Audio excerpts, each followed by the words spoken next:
Greetings, welcome back to Black Bear News, where we are discussing climate change, abrupt climate change, and things adjacent. And today I have with me Jennifer Hynes, famous for the methane monster videos, and among other things, she is a climate communicator and very well versed in the ways of climate breakdown. And glad to have you back on again, Jennifer. Thank you for being. It's great to be here, Kevin. I'm really honored. Thanks for having me back on Black Bear News. Yeah. Really appreciate it. Yeah. So you sent me a video. You have a new video out. Yep. New video. Called MINDBREAKIng, right? MINDBREAKIng, right. MINDBREAKIng. It's a new word. We made that word up. I've got a partner in crime. I should note that got a couple of partners in crime here. So this is a video done in collaboration with a guy named Jan Wiley and also Simon Eaton, and they have created the database of environmental change. Okay. The database of environmental change. And where can you find the database of environmental change? That's at open-intelligence.co.uk, and it's I'd like to kind of talk about that a little bit if you don't mind. Yeah, please do. Sure. So I'd just like to make it clear, I did not create this database of environmental change. I kind of got brought in after the fact. I was contacted by Jan Wiley, who knew some of my work, so we're starting to collaborate. But for the past 10 years or so, Jan and Simon have been working very hard on this. They both had a bee in their bonnet about it, and they wanted to create a kind of like a climate disruption repository, if I would say so. So they're in our crowd, right? And so they've been collecting articles and feeding this database, which has been developing over the last 5 years in actuality, although 10 years in the planning. And they've fed it over 60,000 high quality curated articles that are cross-flagged and cross-categorized. And you can kind of go into this repository, this database repository, database of environmental change, and see all the interrelationships topic by topic. And when I saw it and Jan contacted me and told me about this, I was just amazed, because I'm kind of a data person myself. And I immediately saw the value of this thing, and I thought, oh my God, this thing is gonna knock everything. It's just amazing, you know? So they brought me in to do database, to work with videos, to, you know, wherever it takes us. Yeah. And we had to start with an area. So what we wanted to do is we wanted to summarize a certain area that we picked, and Jan actually picked this area. And the question was, what happens to the human brain in particular when subjected to a wide variety of, you know, chemicals, heat, carbon dioxide, gases, particulates, plastic, all sorts of things. What are the long-term effects, both prenatal and, you know, because it affects prenatal, you know, pregnancy. You might have seen that there was a lot of pictures of pregnant women, because that's when babies are at their most vulnerable, is when they're actually in utero. Yeah. Yeah. So. Well, that's definitely important stuff to be. I'm actually trying to look at the site right now. Mm-hmm. Yeah, sure, absolutely. Did I get that? Open-intelligence.co.uk. Oh, okay. So I got okay. So I should mention that this is I'm hooked up with a couple of Brits. Both Simon and Jan live in Devon in southwest England. Okay. And so I'm kind of the American talent. Got it. Got it. And so you to the video, speaking of the video, you did the editing, is that? Yes, I did. I put together the videography, the whole Hmm. thing. I selected all the pictures, I selected all the video, I put it together, I sorted it, put all the transitions. Jan and I jointly selected the music, and I kind of directed the first time through the music, as it was his first time mixing soundtracks, you know, Right. to kind of get the ebbs and the flows of the music in between the voice, you know, where it pauses and things like that. And Sure. so Jan and I really worked very hard on this together. Probably like the last couple of months we've been working on it. Okay. And I'm particularly proud of this work. It's not like I've done these types of works before. I did Hot House Earth, Life on a Right. Shrinking Planet, and Uninhabitable Earth. And those ones really took off because they were just kind of like hot topics, and they were just like in your face. Right. These are more, I would say, scholarly works, but it's very interesting nonetheless, as you probably, you know, found. Yeah. Well, so I watched the first video you sent me, and then you sent me two different versions, and I just watched the last one you sent me today. Yes. Yes, exactly. Yeah, that's the one that actually got released on YouTube. You got kind of into my versioning. I usually go through several versions as I Sure. develop. This went through 9 different versions. Right. And then I sent you the YouTube version, which is the one we ultimately published. Right. And I'll be linking that that YouTube video underneath this video, so people can find it. But it's called Mind Breaking, so that you can probably search for that on YouTube and find it. And it was really well done. I really, uh, I mean, it was very enjoyable visually and orally, but the information though is what it is. It's very overwhelming. It It's is. it's all the the cross pollinating basically of all the damage that we're doing to the earth and to ourselves with all the Yeah. chemicals and the Yeah. reactions to the chemicals and the reactions that they have to each other. And that's um, it's so important that people understand, you know, how overwhelming this problem is, and what it, what we're doing to ourselves and to the planet, um, Yeah. with, with this destruction, you know. Yeah, and cross-pollinating is a really good term. I'm glad that you used that. That's one of the advantages of this database is you can see all what I would call cross-pollination factors, you know, Right. and how they all, and it is very daunting, and you really start to get a feel for the weight and the magnitude and the enormity of the weight of our civilization upon ourselves and what it's ultimately doing to us as a species. Yeah. And I guess another word I could have used was cross contamination, because that's definitely what we're doing. Indeed. Uh, um, yeah. So tell us a little more about Mind Breaking and how it came about. And this is amalgamation of the information on this website, or Right. No, it's directly derivative from the website. So basically, Jan is the analyst in the team, and he went through and he selected the articles. And at the end, you might have noticed there was about, this is very unusual for a video. So first of all, I should say the video is 26 minutes long, and 4 of those minutes right at the end are all references. It's kind of a rolling scroll bar of references, and right, every single one of those references that you see rolling by, and it's done sentence by sentence, so you can see exactly where this information comes from. And you can see that there's just like a tremendous amount of thought and that went into the articulation of this. So yeah, Jan selected the articles, and he wrote the prose, and he's actually the narrator, I'd like to mention. And so it's got, you know, this is really sort of a UK production, as you can see. He's got a marvelous accent, of course, wonderful deep voice, and proper, you know, public boys school, you know, accent, as they right, say in England. And so he did that, and it basically goes through I don't know even how many articles comprise the background of Mindbreaking, maybe about 60 or something like that. Right. And he basically condensed all of these articles and put together the prose and delivered it.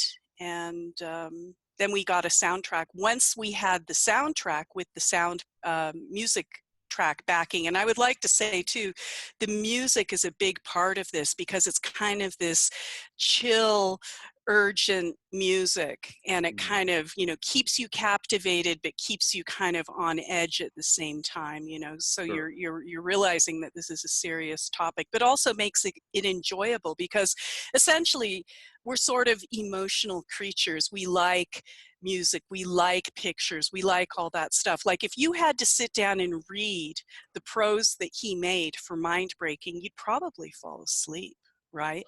So Right. you have to find a way to deliver these messages in a way that's quite palatable to normal people. And I think that this is very easily digested by anybody at all who watches this. So I Yeah. hope it gets a good showing. I'd like to see it get into the media a little bit, you know. That would be great. And, you know, if people can do their do their part, repost it on social media, on Twitter, on Facebook, on, you know, all the platforms that they like to, you know, that Yeah, they like to absolutely. venture to. Um, yeah, it was really well done, and the information was, you know, staggering. The consequences of what we're doing are, you know, is it's pretty plain. Um, Yep. one of the things that stood out, you know, it was kind of just a litany of, A you know, horrors. yeah,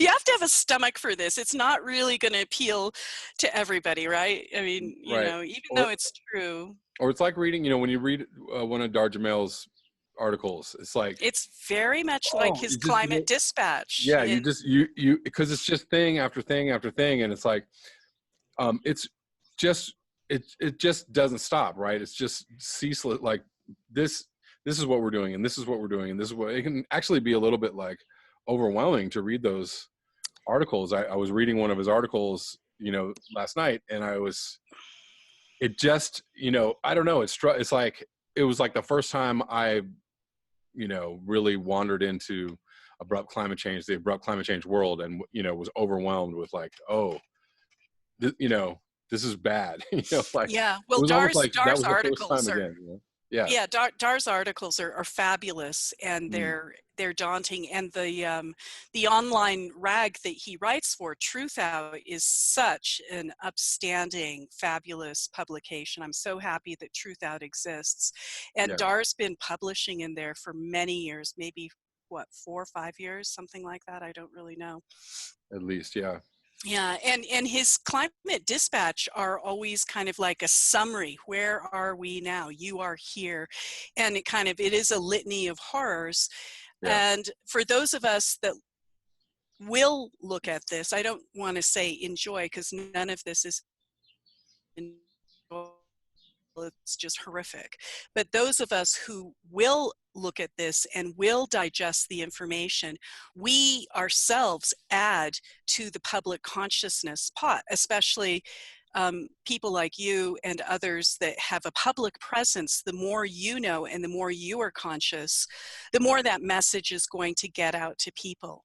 Now, Right. I guess then you kind of come to the philosophical question: what's the use? Why are you even bothering to put all this together? And you know, I Yeah. get asked that question a lot, and probably you do too. And and I say, because it's there, and because it's the truth, and because it's suppressed, and because it's not looked at. That's the very reason it needs to be looked at. Whether we can do anything about it is an entirely another question. But before Right. you can even attempt to do anything, you actually have to understand and have a good comprehension of the state of affairs, which is dire, grim. Right. And so for every proposal, for every, you know, possible path that we have out of this, you know, problem, out of the situation, predicament, whatever you want to call it, all of those paths or all of those answers or all of those proposals all rely on one thing happening, and that is everybody being aware enough of the knowledge to make, you know, to make a concerted effort to actually have something happen, because none of these things can happen until enough people are aware of the problem and go, okay, yes, we need to do this, you know. So no, and it's so risky, right? Because I can't wait till we do our global dimming episode, because that's just the nail in the coffin. And yeah, I don't see a way, honestly, Kev, I don't see a way out because of the global dimming. The global, if it wasn't for the global dimming and we could just depend on reducing our CO2 and solving all of our problems and carbon sequestration, in addition right. to try and get, if we could, suck this carbon out of the endless atmosphere that's around us, even though it's very thin from our standpoint, you know, to do something about it is quite huge. And the sea becoming acidified, you know, if there wasn't global dimming, then we might have, you know, a prayer. But the global dimming, for anybody who doesn't understand what global dimming is, that's really just the particulates and the gases and basically the detritus of civilization that's all throughout the atmosphere. And it actually creates a dampening effect. And the sun's, a lot of this, the sun's rays don't actually get through, and it kind of causes a lot of that sort of heat to bounce off. Now, those particulates are temporary and they're suspended in the atmosphere, but if you stop civilization, which at one point civilization will stop, there's no doubt about that. At one point, who knows when it's going to be, probably sooner rather than later, but civilization is going to cease, and it's going to cease in its output of all the particulates that it's endlessly pumping into the atmosphere. And very quickly, the particulates that are in the atmosphere are going to wash out, as they do wash out every day, right? You know, with rain, they go into the ocean, whatever. And then at that point, I think, and correct me if I'm wrong, but I think they've estimated that if the global dimming effect kicks in and those particulates are not being put into the atmosphere, the overall temperature of Earth probably goes up about 1.5 degrees C very quickly. Is that what your understanding is about 1.5?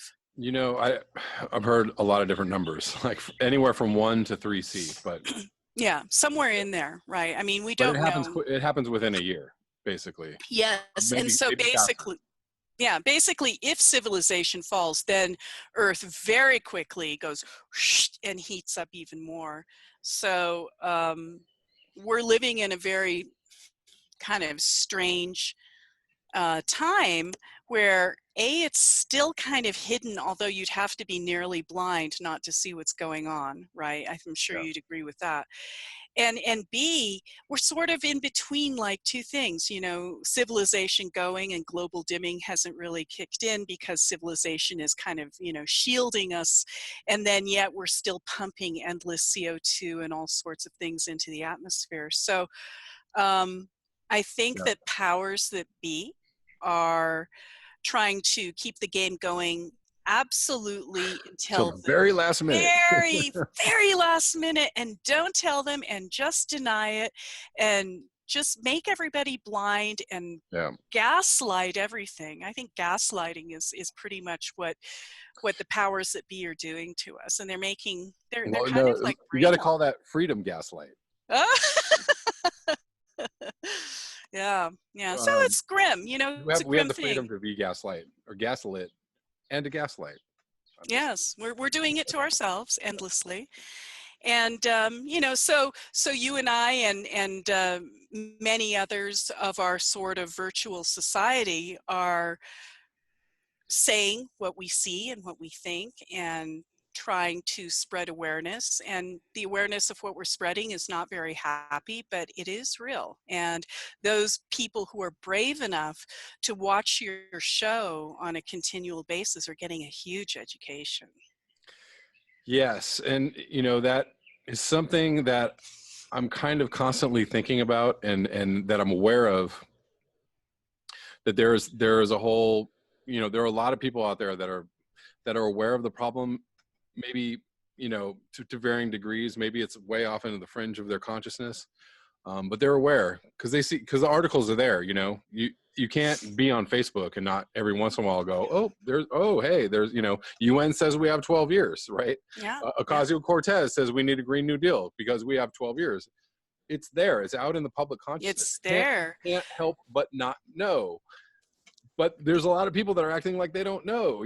There's a Yeah, it's lot of people bizarre. just going about their business like, yeah, everything's great, and the future's so bright, we got to wear shades, or a wide brim Mhm. hat, or whatever it is you need to do. But Yeah. I'm like, Well, guys, I know, really, it's like so amazing. And I'm like always stunned. How can this be, right? But yeah, the echo chamber, which we've had like our little progressive left wing echo chamber, climate change echo chamber, where we're all speaking to each other and we're like, right, the sky is falling, the sky is falling. You're saying it, I'm saying it, Hambo, everybody's saying it, right? And then, but we always felt less, we're just kind of speaking to the great converted, I mean, everybody here already knows all this stuff, and it's kind of boring because we're saying the same thing over and over again. How many ways can you say the same thing? But this year, 2019, I really feel that this echo chamber has ruptured at this point. And the thing about this knowledge is that unless you have a lobotomy, which, maybe they're trying to do that to people too. Once you see it and once you grasp it, you cannot unsee it. yeah, That knowledge has finally penetrated your brain. And then it's up to you to decide, what do you want to really do with that knowledge? yeah. And I understand if people want to be, if people just want to be optimistic or just enjoy their time, or that, like, I know people who are like, okay, probably things are going to fall apart sometime. How can I possibly have any, effect on that? I'm just going to enjoy myself until, we're done, or until, shit hits the Yeah. fan. And then when it hits the fan, then, I guess everything's going to suck. But, I don't know, I personally, whether or not we can control the situation, or whether or not we can get ourselves out of this situation, I think living with the knowledge, or respecting, the seriousness of the situation, I think requires that you live in a different way, that you know, that Mm-hmm. that your actions speak to the knowledge of the fact that because we're just going to keep on damaging ourselves and the earth more. Mm-hmm. If we're just like, let's, all right, have a good I time. know, I know. And there's no easy answer, and I do what I can on a personal level, um, almost like a penance for living such a high carbon lifestyle, as we all have. I'm an Right, American. I grew up right, with, you know, like, for example, I just got, and I'm not saying that this is going to do anything. It's just like I had to do it on a personal level. I got a really big solar power set on my roof, like 100% offset. Now, I'm not saying that that's going to change anything, because it's not.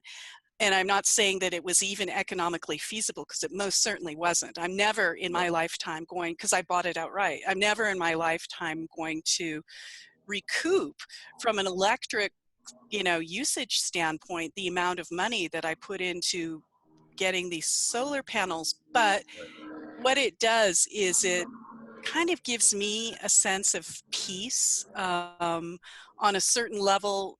And I'm not saying even that solar panels are good, because I know it takes a lot of ingredients to make them, but right, you have to do something. And that's what I just decided to do. And so I did. And I know that for the life of this house, however long this house and civilization will live, it's going to be 100% offset, right, right. electrically. Yeah, I mean, that's, you have to do something. You have to live in, in the solution on some level. I think Mm-hmm. that's, right, big old helicopter going over my house.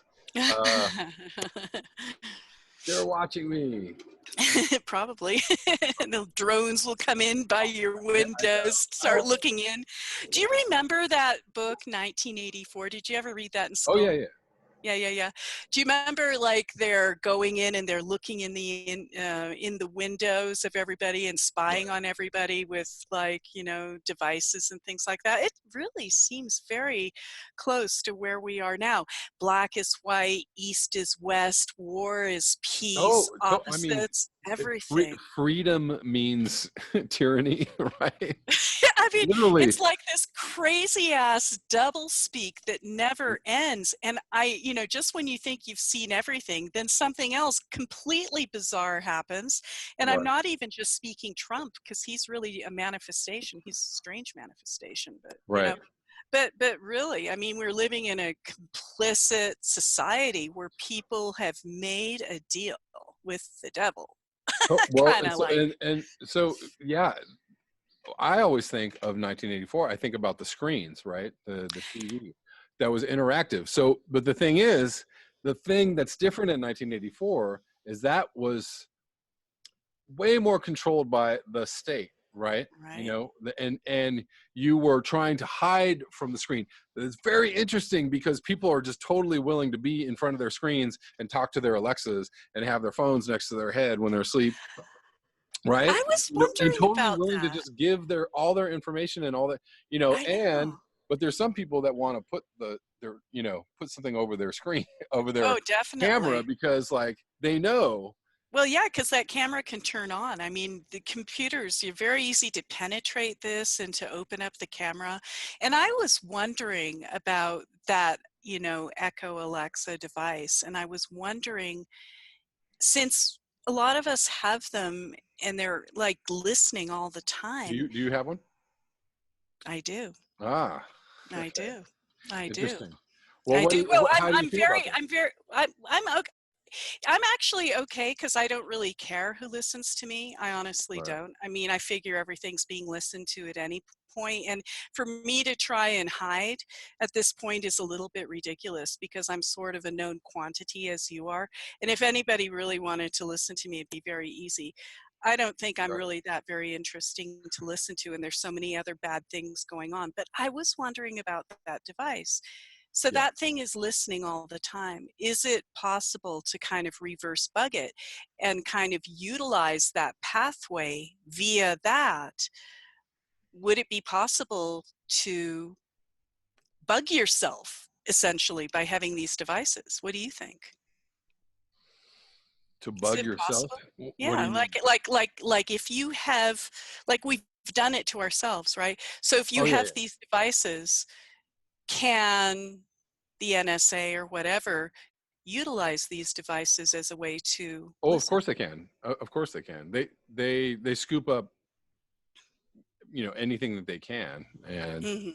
um, the first time I heard about the cameras being able to be turned on, you know, that was Oh, from yeah. Isn't that interesting? British intelligence, like Mhm. 5 or 6 years ago. That they, you know, they were saying like, yeah, we can turn the cameras on and we can see what you're doing.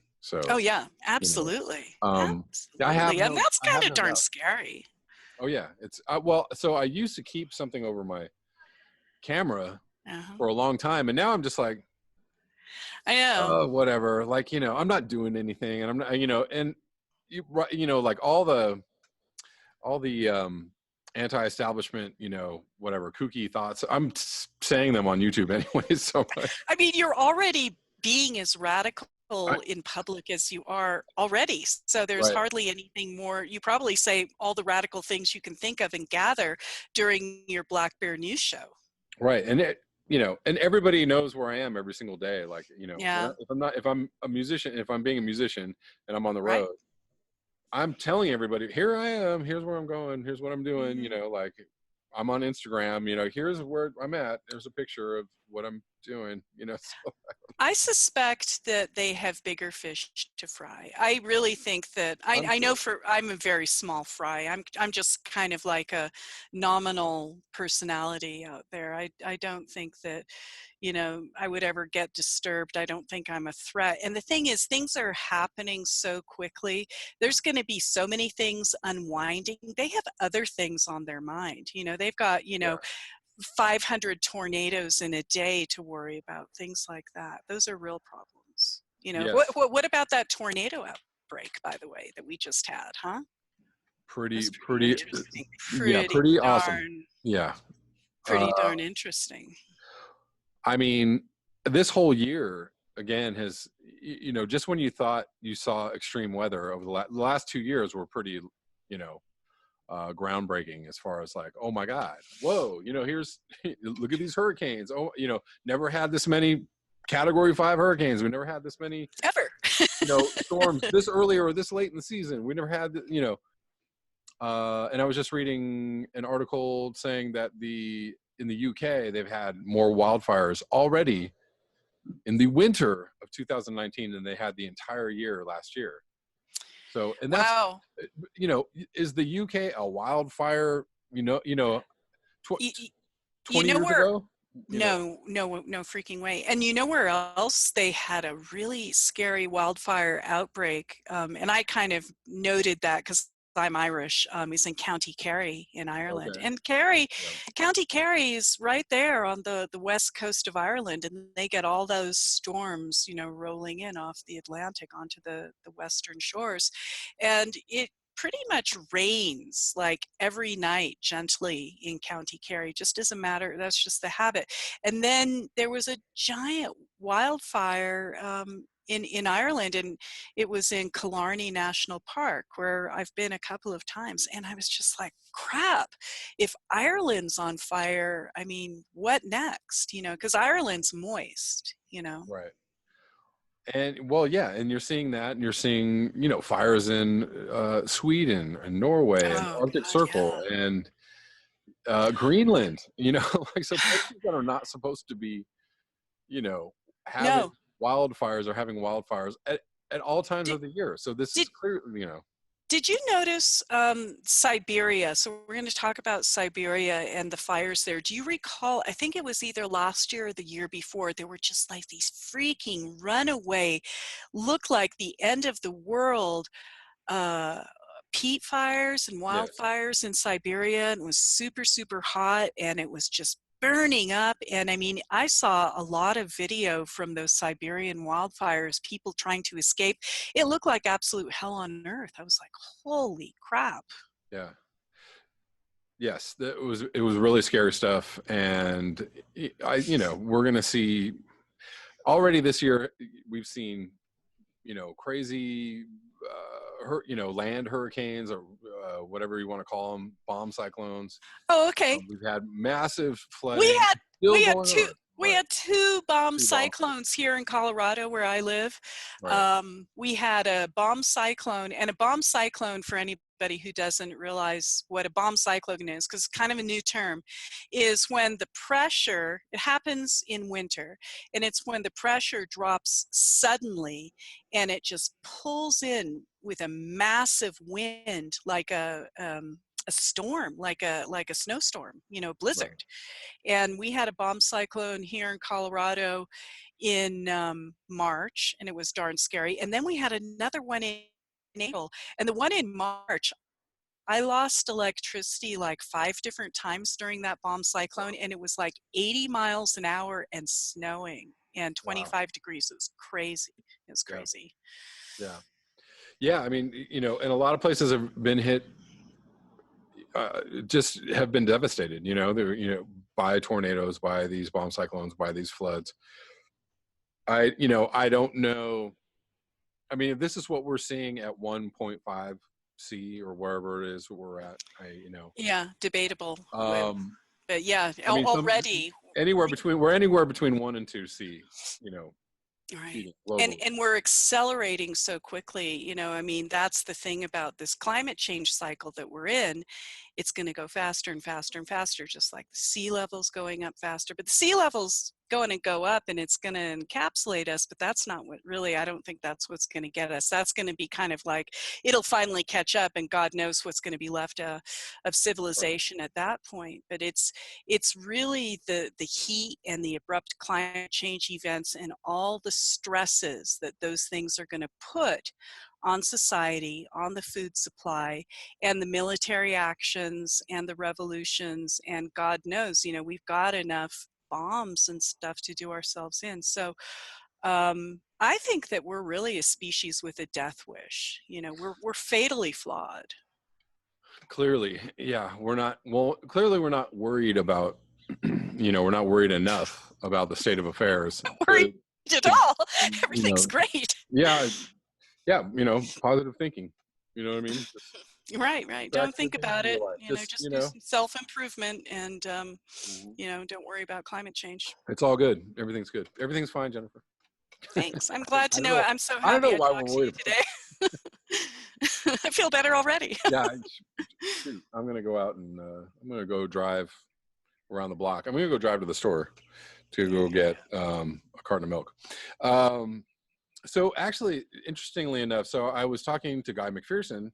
Mhm. I interviewed him last week, and he said that he said he talked to a scientist that had a concept for an answer to global dimming, but that he couldn't actually give any details out about it because it wasn't fully formulated. It wasn't Really? fully, he hadn't really tested it, or it was just conceptual.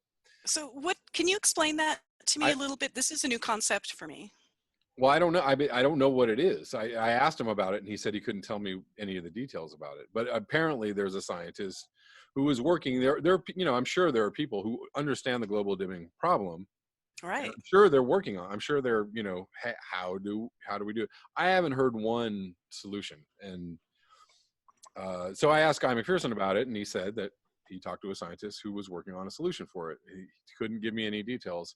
I'm just putting that out there. I'm just letting you know How that interesting. Well, I'll keep my eye apparently, out for that. yeah, I know that carbon sequestration, which is the act of taking carbon dioxide out of the atmosphere in mass, yeah. is starting to get a lot more interest and support. Have you heard of any real carbon sequestration actions or projects that would really make a difference? Because it's so daunting. I mean, you know, how many gigatons of Yeah. carbon you'd have to take out of the atmosphere and then, you know, put it somewhere. Or, you know, I think really it would be good to make things with it. You know, take that, power that whole thing with solar, take as much out of the atmosphere as you can. It makes a product, make that product into roads, Well, you know. actually, that is exactly what one of them does. Is that it makes cement.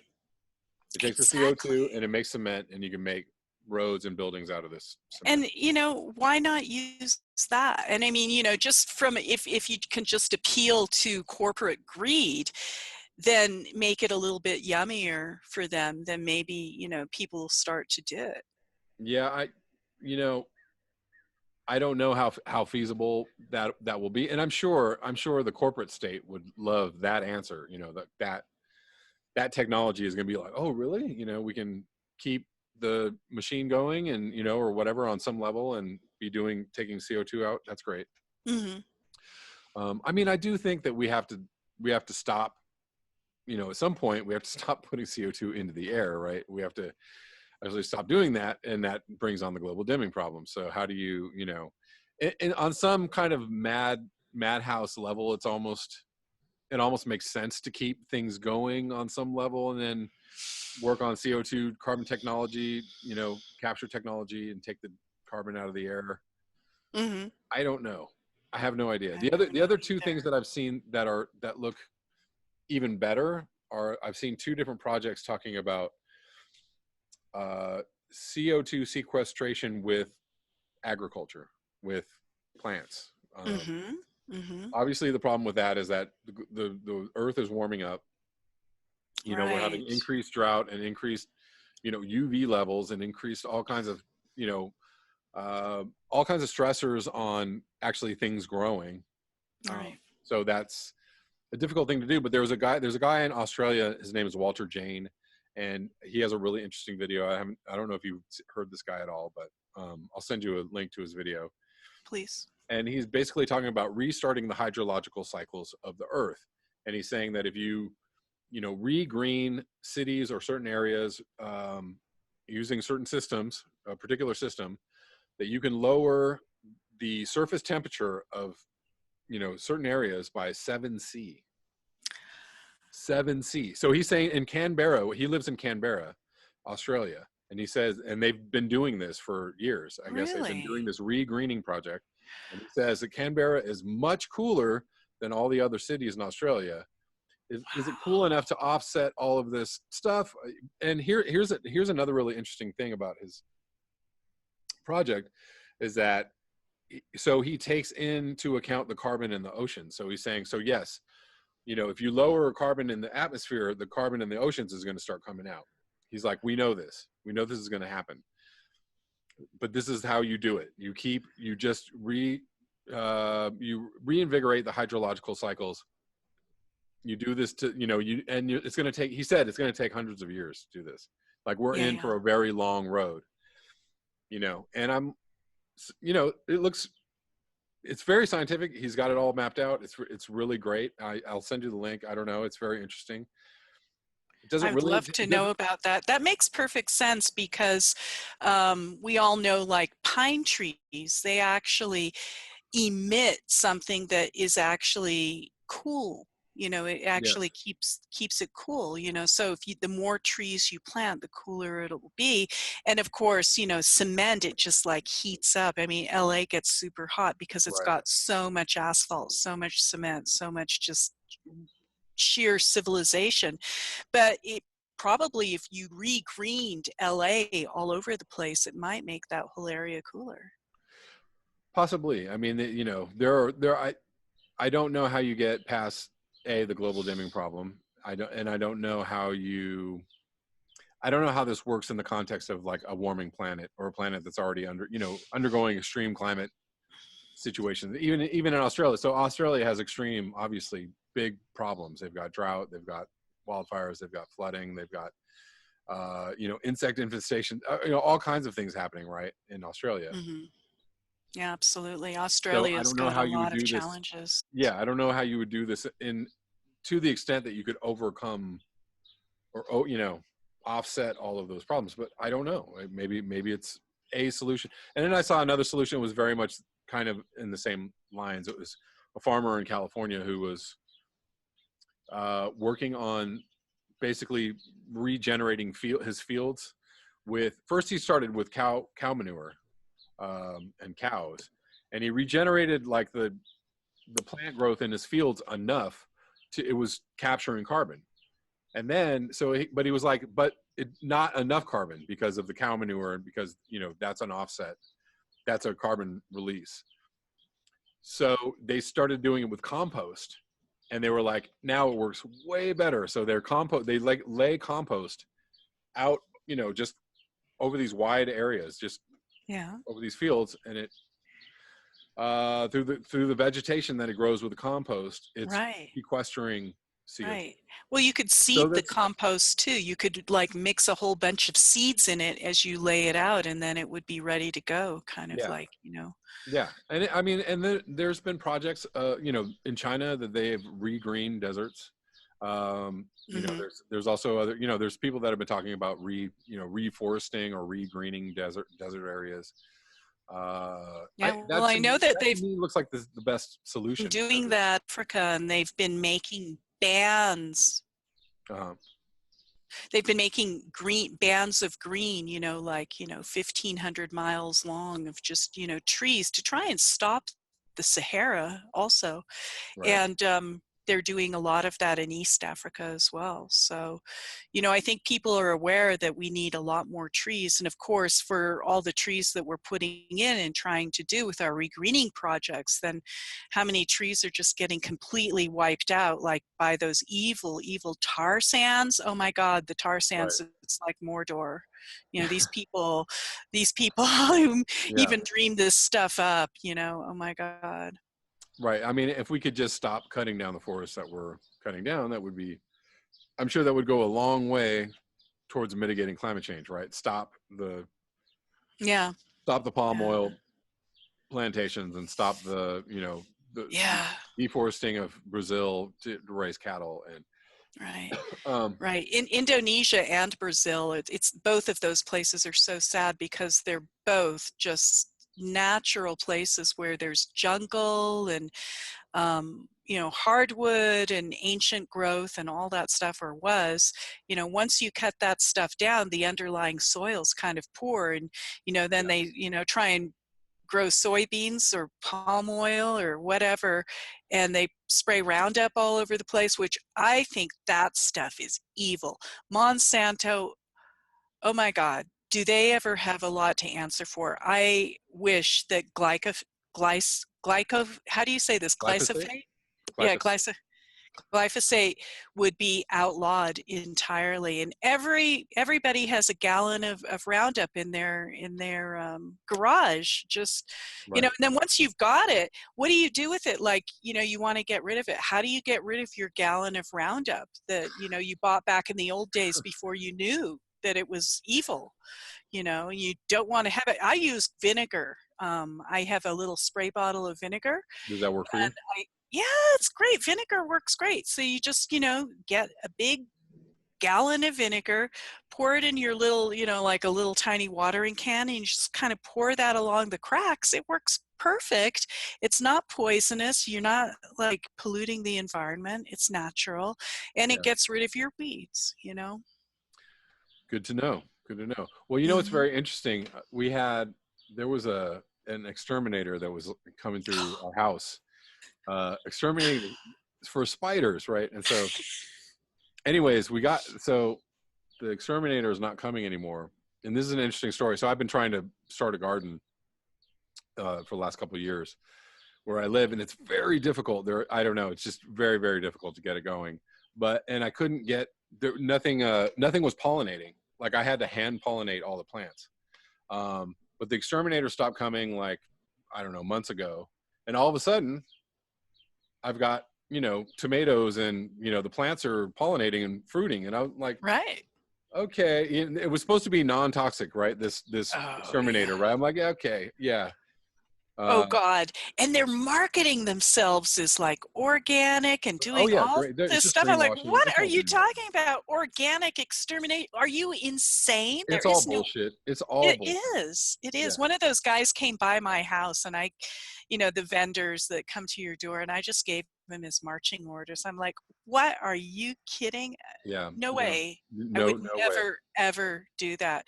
I think it's difficult for people who live like in Phoenix and the desert and stuff like that, because they do get a lot of scorpions and stuff like that. But still, I really don't think you should use any sort of pesticide, No. herbicide, nothing side. It's suicide, right? Right. That's the side it is. Right. Exactly. And I think, uh, there are just dangerous animals in the world, and it's better to educate yourself on how to, not come in contact with them, or not, how to act around them. They possess, they're part of the ecosystem as well, right? They provide balance and services. You just don't kill them en masse, right? No, no. You can do something with them. You can put them somewhere. There are natural predators. There's all Yeah. kinds of things that you can do. No, absolutely. And actually I love bugs. I love insects. I've always loved insects, and I trap them in my house. Like if a bee Right. gets into my house, I'll get a little jar and, Yeah. capture it against the window and slip a paper under and take it outside. I can capture flies. I'm gotten Right. very good at capturing flies. Don't hurt them. So I don't hurt a fly. Right. Bees and flies are the main ones that I take outside, but I try and take out everything that I can capture and put it outside safely. Right. And have you ever watched like a spider? They have consciousness. Have you ever seen how freaking amazing a spider is? I mean, they have like personalities, and they build amazing things, and Oh they're yeah. little engineers. I mean, it's Oh yeah. crazy. I mean, the bugs are just marvelous, and it's going to be like the revenge of the bugs, the rise of the bugs. I mean, we're putting bugs out out of business. And it's so sad. I mean, we're exterminating bugs en masse and we think nothing of it.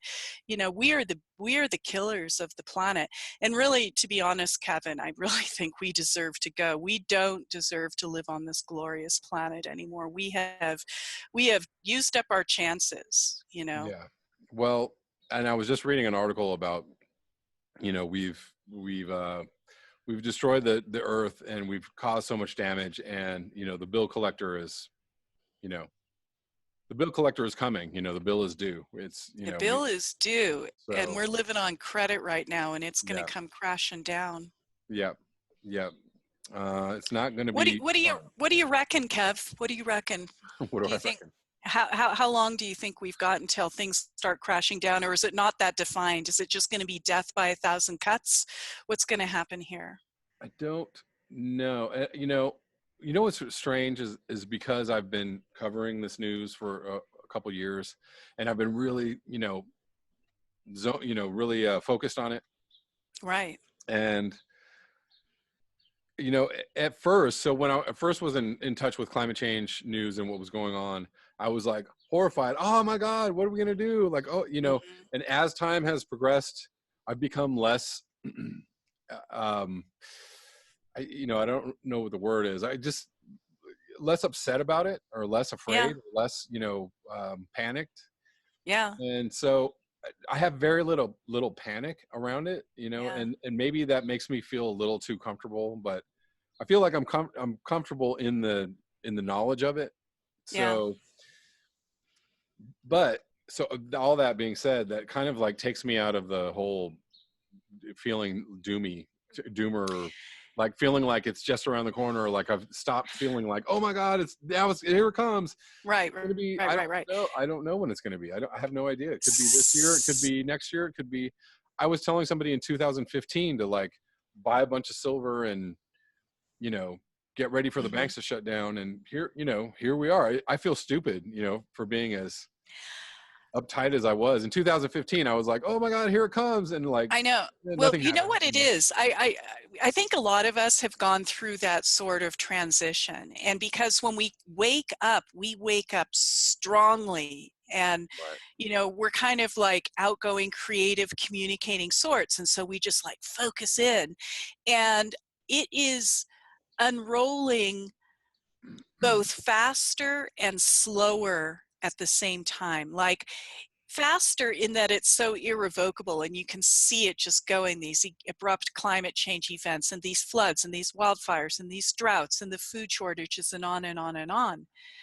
But it's also like kind of happening slower. Like when I first started really looking at the Arctic, I was like, oh my God, you know, and I Right. was like, this thing's going to melt right away. But it just is got a little bit more weight to it before, you know what I mean? It's kind of like it's rolling along and it's rolling along irrevocably and we're going to get there. But it's unrolling a little bit slower than those of us who look at it every single day expect. Do Yeah. you know what I'm saying? Totally. And this would actually be a good year to be afraid, you know, because Oh yeah. we Be have afraid, be very afraid. we're very afraid because we have, you know, all these, you know, damage to crops and the inability to plant crops, and you're going to have late crops. Again, there's going to be latency in the system, I think, because, Hmm. you know, worldwide, globally, but Australia had to import wheat this year. Are Okay. we going to have to import wheat? Are we, you know, where are we at as far as like Right. what the whole globe has as far as stores of grains? And that Right. really is what it comes down to. And Right. maybe we're okay this year. Maybe we're Right. fine. Well, how much of our wheat crop was wiped out in our corn crop in the Midwest from all the extreme flooding? They can't even transport the stuff they did grow because the Right, Mississippi was too swollen and the ports they can't get under the bridges and all this right. stuff. So, you know, I mean, what kind of repercussions does that extreme Midwest flooding have for us locally in the United States? Have Well, at the moment, I don't know, but you know, probably in the next 2 to 3 months, certainly by the fall, you know, then the reports will be in. It'll be like, oh, you know, oh heck, we're in a really bad place, or you know, we're fine. We had, you know, we had some setbacks, but we're okay. I don't know. I don't know which way to call it. And it seems like the economy has kind of shown itself to be a little bit uneasy. Is this just another dip in the economy, or is this like the signs that the seams are bursting? I don't know.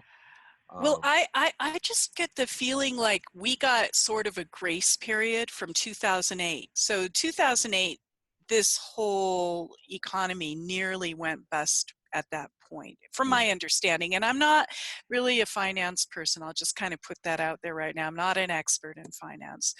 But it seems that we kind of like played funny money and sort of pushed the bill down, right? Mm. The bill's going to still come due, and we just kind of gave it enough buffer. Now we're like, what, 11, 12 years later. What's going to happen? When's that bill going to come due? We'll have to wait and see what happens. I don't know. I'm not really a finance person, so I don't really. Yeah, and I don't actually pay as much attention to it as I used to. I mean, I see we had some pretty big stock market losses in the last month, and things could start getting a little funny Mhm. pretty soon. The reason why I don't pay attention to the economy as much as I used to is because it's literally like wall to wall, like here it comes, and that's that all those guys kind of make a living on saying like, Mhm. watch out for you know this quarterly report, or watch out for October 2019, or watch out for they're constantly like, 3 months ahead. They're like, okay, here comes the big financial crash, here comes the big thing, and they just do that over and over again, and eventually they'll be right. But I don't, you can't pay attention to it because that's all they have. That's their bread and butter, is to like scare the shit out of you Yeah, about what's that's going to true. happen. So like, obviously things don't really look great, but I really, really have no idea. I think there's Well, just going to be a number of forces that come together. I think we have maybe another year of normalcy. Maybe we have until 2020. Maybe we make uh, it to the elections next year sure. without a major like something, climate, Yeah. economy breakdown, climate breakdown. Maybe we make it till 2020 with some normalcy, but I don't know what happens beyond then. 2020, 2021, it's, there's no, all bets are off, that because you also have the Arctic thinning, thinning and thinning and thinning, and you have a blue ocean event about to happen, anytime within the next 5 years, that's going to happen. So, I mean, it's Right. just, That's the thing that I keep my eyes on the most, is the Arctic and the sea ice thickness and the degradation and loss of overall volume quickly over time. And, you can see that trend happening too. And it's so thin now. And at some point, the thinness is going to be so much, it's just going to be like yeah. done. And then, Well, there's no multi-year ice left. There's, no, it's all gone. So none, you have zero, you have thin zilch. ice right now. So all it takes is, very warm waters up in the Arctic, or a storm, or It's a happening heat wave already. event, and it's gone. It's done. It's out. It's happening already. I mean, midwinter, it's been raining in the Arctic Right. the past couple of years, and yeah, that kind of stuff can't keep up. I mean, that whole area north of Greenland, where the Arctic Sea meets the north of Greenland, that's where all the ice used to pile up, kind of just the way the currents were and the way the ice got pushed and everything. It used to kind of just like kind of crunch up and pile up against the north of Greenland.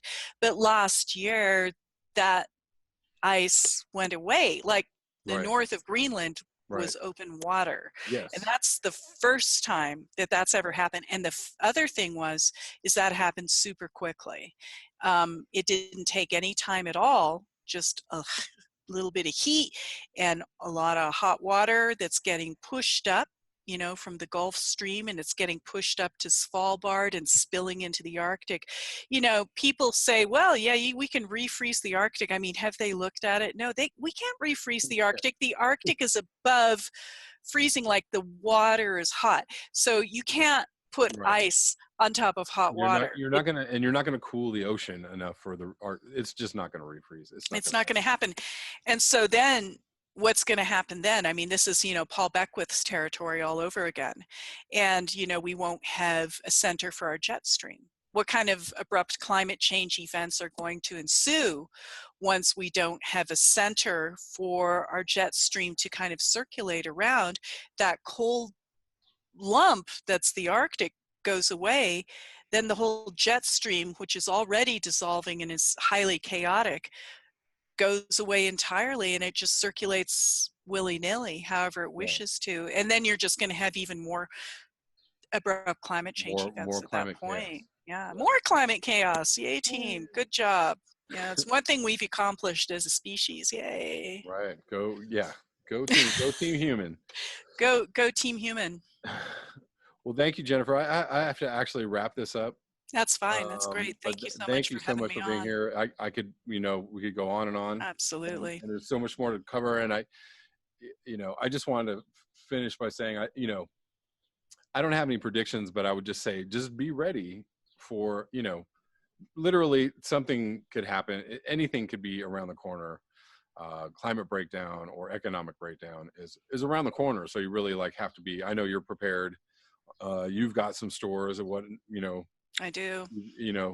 um, and I just think it's a good idea for people to, to make some preparations if that's what you want to do. If you don't care about making preparations, if you just want to wing it and, see what happens, that's fine too. But, it's basically anytime between now and, 2025. So, No, stay ready. it's coming. So be prepared for chaos. Right.